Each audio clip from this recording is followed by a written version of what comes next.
The CCP's urban management provokes public outrage in Zhejiang City, Sichuan Province. Ordinary people don't want to go to war. The Chinese internet is flooded with anti-war texts. Hiding the epidemic's death toll? The CCP did not release cremation data for the fourth quarter of last year. Chinese local governments frequently use fines to generate income. Experts, this is a desperate move. It's all covered in today's China Truths. The CCP's urban management provokes public outrage in Zhejiang City, Sichuan Province. The Urban Management Division of the Chinese Communist Party, CCP, has long been a subject of intense public criticism. In a recent incident in Zhejiang City, located in Sichuan Province, their actions sparked widespread indignation after a peddler was assaulted. On the evening of June 13, local time in Beijing, several videos emerged on the internet within mainland China, depicting the citizens of Zhejiang City encircling multiple urban management vehicles, resulting in local officials having to intervene to rescue the besieged officers. These videos have since been systematically removed from online platforms. According to sources on the internet, the incident unfolded in Zhejiang City, a city of prefecture-level status situated in Sichuan Province. At approximately 8 p.m. that evening, urban management officers allegedly assaulted a street vendor, sparking a wave of public outrage. Subsequently, a significant number of individuals from the vicinity, as well as nearby communities, surrounded the urban management vehicles, effectively preventing their departure. In one video, a person can be seen repeatedly striking the car window while the urban management officers seek shelter within the vehicle, hesitant to exit. The presence of law enforcement personnel at the scene has been speculated but not confirmed. With the urban management trapped amidst the gathering crowd, the number of surrounding citizens steadily increased, rendering their escape increasingly difficult. According to video footage shared on the internet, a police officer and an official armed with loudspeakers addressed the citizens one by one and seemingly offered assurances such as lawful punishment. Online sources reported that at around 9 p.m., the secretary of the Zhejiang Municipal Committee of the CCP and the chief of the Public Security Bureau arrived at the scene to defuse the situation. Later video recordings depicted a group of specialized police officers brandishing handcuffs as they forcibly made their way through the crowd, extracting the urban management personnel from their vehicles in an attempt to escort them away. However, the incensed citizens remained undeterred, surging forward to lay siege to the urban management officers. As online videos continued to be systematically removed, it remains uncertain whether any clashes occurred between law enforcement and the public that evening. On mainland social media platforms, numerous netizens raised concerns about the official handling of the incident, with some speculating it is likely that another temporary worker will be scapegoated.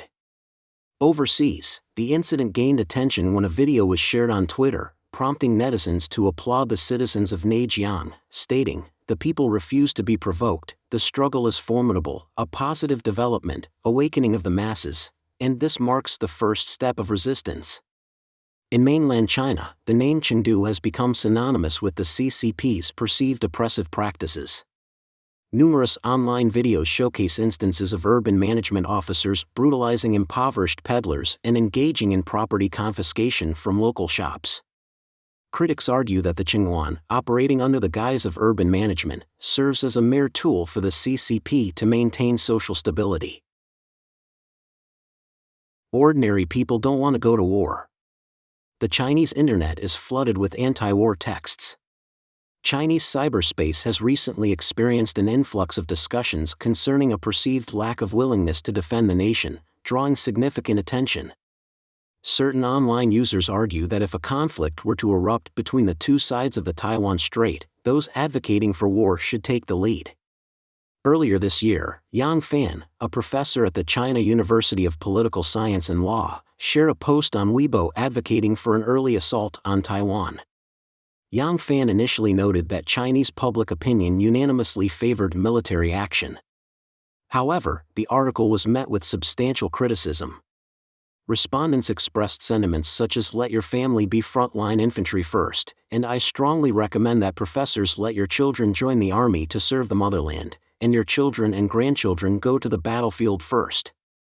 In recent times, a wave of posts expressing a reluctance to defend the country has surfaced in Chinese online communities. Some users boldly state, "If a war breaks out, I will not participate, nor will I allow my children to do so." These sentiments have triggered both positive and negative discussions, particularly among individuals who feel marginalized in society, bemoaning the lack of recognition they received during peaceful times but suddenly being remembered in times of crisis. While there are still those who advocate for fighting for the motherland, a significant number argue that the few who vociferously chant war slogans do not represent the sentiments of the general populace, as ordinary citizens in both China and Taiwan harbor an aversion to armed conflict. Prominent online platforms such as NetEase, Zhihu, and Tushio have predominantly framed the discussions around dissatisfaction with social inequality and reluctance to fight for the interests of privileged groups. However, it remains to be seen if these sentiments reflect a gradual erosion of the CCP's official-driven patriotism, yielding to considerations of ordinary people's livelihoods and discontent with the prevailing status quo. Wang Xinxian outlines several factors contributing to this shift, including the ongoing downward trajectory of China's economy, rising unemployment rates, the turmoil surrounding epidemic prevention and control efforts, and the abrupt transition from a dynamic clearing approach to coexisting with the virus. These developments have substantially eroded the public's sense of social security and diminished their trust in institutions. Simultaneously, a chorus of public sentiment has emerged in China, questioning the efficacy of urban and agricultural management, law enforcement practices, the expansion of governmental authority, and the drastic reduction of pension provisions. Trust in the government has experienced a decline. Some observers believe that the acceptance of anti-war sentiment, which is freely circulated without restriction or deletion, indicates a likely adoption of a more cautious approach by the authorities in Beijing. However, it's crucial to remember that this doesn't necessarily mean that the CCP will stop using verbal attacks and military threats against Taiwan. A recent article published by Hong Kong 01 revisits the relevance of animated content produced by the Communist Army's Eastern Theater Command in April, highlighting the transition from military intimidation to martial reunification as an inevitable outcome influenced by shifting political, economic, and military dynamics across the Taiwan Strait. Notably, the Eastern Theater Command released an animation during its military exercise targeting Taiwan earlier this year, showcasing a simulated attack. The article further emphasizes that some Taiwanese individuals possess an overly simplistic perception of the trajectory toward reunification using force. Hiding the epidemic's death toll, the CCP did not release cremation data for the fourth quarter of last year.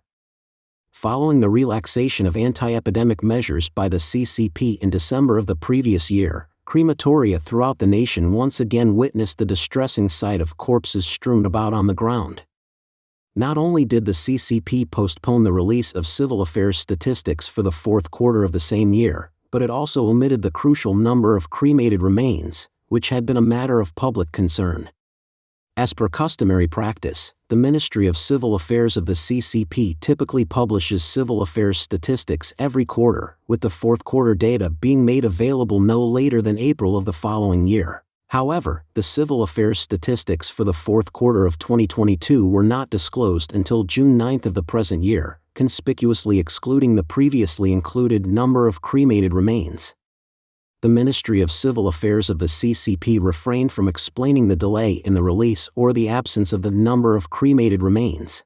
While some Chinese media outlets acknowledged this peculiar circumstance, they hesitated to criticize the authorities for intentionally concealing the death toll resulting from the epidemic. On January 17 of this year, the National Bureau of Statistics of the CCP announced the so-called number of deaths in 2022. However, according to the official explanation, this data is an estimate based on a spot check conducted at midnight on November 1, 2022, and solely represents the death figures from November 1, 2021, to October 31, 2022, excluding the deaths that occurred in November and December 2022.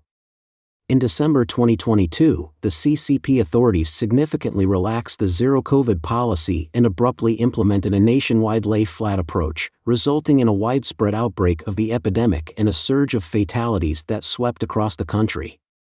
According to internal sources, it has been revealed that the epidemic spiraled out of control as early as November of the previous year, resulting in a significant number of fatalities at Beijing Hospital. Numerous videos circulating on the internet depict the distressing scenes witnessed at crematoriums across the nation from December of the preceding year until January of the present year, characterized by overcrowding and an overwhelming influx of deceased individuals.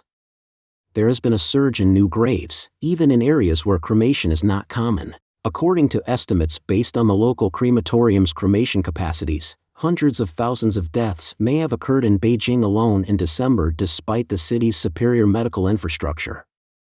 Extrapolating from the mortality rate observed in the capital, the national death toll might potentially amount to millions. The reality is that numerous regions face dire medical conditions, implying that the actual death rate could be even higher. The credibility of official data provided by the CCP has always been subject to doubt. In a previous declaration by the Chinese Center for Disease Control and Prevention, it was asserted that between December 8, 2022, and February 9, 2023, the number of deaths resulting from the epidemic in hospitals nationwide stood at 83,150. However, this announcement was met with widespread skepticism and ridicule from the international community. Consequently, the CCP authorities opted to alter their approach and ceased regular disclosure of epidemic-related data. Curiously, the CCP swiftly introduced the two-child and three-child policies upon realizing a decline in the population. Chinese local governments frequently use fines to generate income. Experts, this is a desperate move. The imposition of controversial fines by local authorities in China has ignited a wave of outrage among Chinese netizens, who accuse the government of using law enforcement as a means to generate revenue. Experts view this trend as a manifestation of the government's growing desperation, warning that arbitrary fines may have detrimental effects, such as the potential expulsion of small and medium-sized enterprises. Consequently, this could lead to further tax revenue losses, creating a vicious cycle. Recent discussions on Weibo were sparked by the punishment of Shanghai restaurants with a 5,000 yuan, about $702, fine for selling cucumber shreds without a license. According to Bloomberg, a post with 9.5 million views stated that if the government wanted to punish people, even using vinegar would be illegal. Similar attention was drawn last month when exorbitant fines for truck drivers in Hunan made headlines. Reports from mainland Chinese media reveal that drivers of large trucks in Neiwang County, Anyang City, and Hunan Province have frequently been subjected to fine notifications. They claim that their trucks, which were not overweight when they departed, were weighed upon arrival and subsequently deemed overweight, resulting in hefty fines. One truck alone has accumulated 58 fines over the past 2 years, with the maximum fine amounting to 275,000 yuan, about $38,000. The stated reason for these fines is overlimit transportation.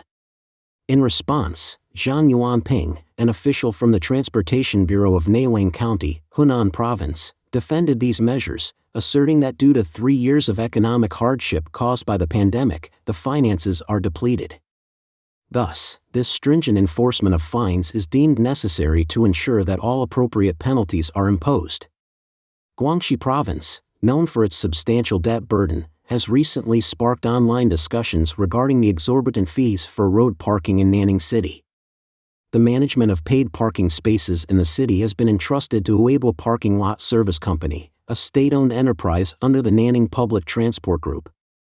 However, some netizens raised concerns about the excessively high parking fees, such as in a case where a parking duration of 13 hours incurred a fee of 102 yuan, about $14.30, leading to car owners accumulating tens of thousands of yuan in parking debts. In response to public skepticism about the legitimacy of these charges on Weibo, the mayor of Nanning held a news conference, where he expressed remorse and offered an apology. According to reports from Radio Free Asia, numerous international shipping industry professionals have highlighted the Shanghai Maritime Safety Administration's recent implementation of stringent law enforcement measures. As a consequence, a significant number of vessels have been fined or even detained. For instance, a bulk carrier was fined 50,000 yuan, about $6,985, simply because Indonesian sailors on board had inadvertently hung the Chinese flag upside down. Similar incidents have emerged, indicating a growing reliance by local governments on fines to bridge their fiscal gaps. Radio Free Asia voiced concerns about the emergence of more severe corruption resulting from what they referred to as enforcement for fines. Bloomberg echoed this sentiment, drawing attention to the unsettling trend. Based on an analysis conducted by Caijing magazine using government data, Guangxi province alone amassed a staggering 13 billion yuan, about $1.816 billion, in confiscation revenue last year, accounting for approximately 14% of its tax revenue. This marked a notable increase from 9% in the previous year. The analysis further revealed a general upward trend in the proportion of confiscation income across most provinces since 2019. Out of the 26 provinces and cities with available records, 24 of them experienced a rise in the share of confiscation income, with some regions witnessing substantial growth rates exceeding 100%. Victor Shi, an associate professor of political economy at the University of California, San Diego, commented on the matter, stating that it is indicative of a state of desperation among the authorities. He emphasized that arbitrary fines and predatory practices will deter businesses, particularly small and medium-sized enterprises that lack the political protection enjoyed by large state-owned entities. Over the past years, Chinese local governments have faced a dual blow from the pandemic and a downturn in the real estate sector. These circumstances have severely impacted their revenue streams, making it challenging to cover expenses related to wages, infrastructure development, and debt payments. Goldman Sachs estimates that China's total local government debt amounts to around $23 trillion, encompassing concealed borrowings facilitated through numerous financing companies established at the provincial and city levels. The central government of the CCP reiterated its stance this month, stressing that provinces must independently address the issue of hidden debt.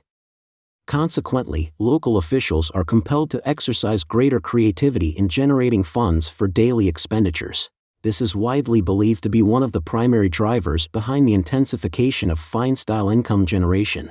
As an example, in August of last year, a vegetable, grain, and oil store in Shaanxi province incurred a fine of $9,220 for selling 2.5 kilograms of non-compliant celery. In the course of investigating and addressing the issue of illegal muck trucks in Guangdong, law enforcement agencies have engaged in the fabrication of investigation evidence and the imposition of exorbitant fines. A thorough examination of 177 case files conducted by inspectors revealed problems in 174 instances, accounting for an alarming 98% of the total. Naturally, such cases have sparked a wave of indignation on social media platforms. In response to the incident in Guangxi last month, municipalities in Jiangsu, Inner Mongolia, Zhejiang, and Shandong have taken decisive action to crack down on exorbitant parking fees. However, experts argue that these fees and fines are unlikely to yield significant benefits for local finances. Zerlina Zeng, a senior analyst at the research firm Credit Sites, expressed her concerns, stating that as fines and regulatory burdens continue to suffocate small and medium-sized enterprises, SMEs, local governments will experience a subsequent decline in tax revenue. This, in turn, will lead to a heightened reliance on fines and increased dependence on funding from higher-level government entities, including the central government. Zeng cautioned that such a scenario could prove detrimental to the local business environment, fueling a vicious cycle in economically vulnerable areas. Don't forget to comment in the section below to share your opinions on today's topic with us. Make sure to like and subscribe to see more interesting topics from China Truths.